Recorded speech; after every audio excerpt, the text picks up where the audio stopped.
Greetings, my name is Clinton Boyda, and I want to discuss the opportunities to improve safety using GIS technologies like mapping and drones.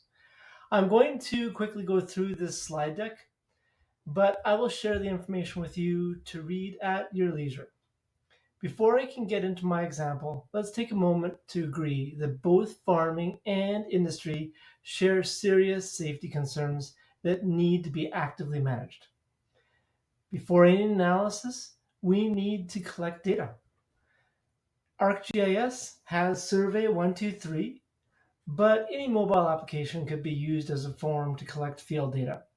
Most importantly, we need location information with that data.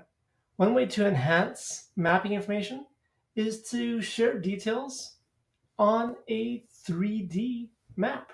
By taking over 300 drone photos of our site, we were able to recreate an interactive 3D model to help get you orientated to our site. We took images, stitched them together, and then we were able to make a 3D render. On the page here, you can click on the link, but let's see if we can take a look. So here's our site, and now we can zoom in, look around, and orientate ourselves around the farm. You can go all the way around the greeneries. Now that we understand our location better, let's look at visualizing our safety information. To help make this dashboard more interesting, I'd like to share a moment and a story with you. Barry was a young and confident worker that was new to working in an environment where safety was critical. Yes, he finished his training, but he didn't like to pay attention much to what he was doing. We all know how his story ended, but let's just take a moment to tell the tale of Barry's barn. Our story starts in northwest Alberta on a commercial farm. A farm of this scale actually has many of the same dangers as an industrial site, and that's why it's so important to log and constantly be vigilant about safety. But not Barry. Barry forgot to do a pre-inspection of his vehicle and didn't notice the cracks in the windshield that would block his vision, nor did he report it. Then Barry didn't pay attention when driving in town and took out a barrier post. If that wasn't bad enough, after breaking one post, he backed into another. We were contacted to assess the damage only after a witness reported that it was our driver. Barry's driving was finally revoked after damaging the entire loading dock. That supervisor does not look happy. Day 2, Barry decided to demonstrate his eagle eye and reported that the nearby shed had taken damage from the overnight wind.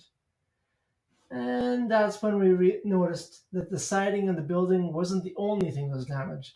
There was also a vent that seemed to have taken a beating. Unfortunately, once we realized that the damage was actually caused by a Barry when he was carrying supplies, we decided to assign a supervisor to help Barry orientate around the farm a little better. Day 3, things didn't get better for Barry. It started off quiet, but the supervisor noticed that Barry was climbing the pipes around the buildings, and I had to do some coaching to explain the dangers involved in that behavior. Finally, Barry slipped on a rung climbing a granary and needed to be taken to medical. Unfortunately, day 4 started with an unreported spill. No witnesses reported anything, but Barry was on shift at the time. By day's end, we lost the barn, and Barry was the only person who refused to stop smoking on the site. We will never really know what happened, but the barn didn't survive.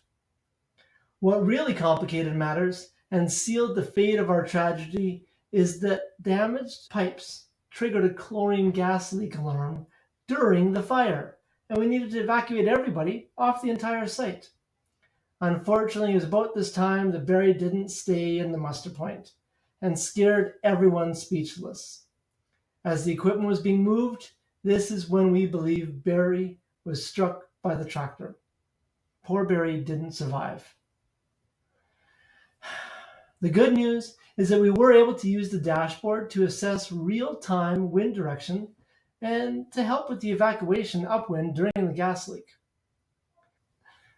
As we saw, the severity of the incident kept rising, and hopefully, Barry's tale will help keep everyone safer in the future. I wanted to end just talking about promoting safety together and some potential enhancements that we could do to improve this in the future.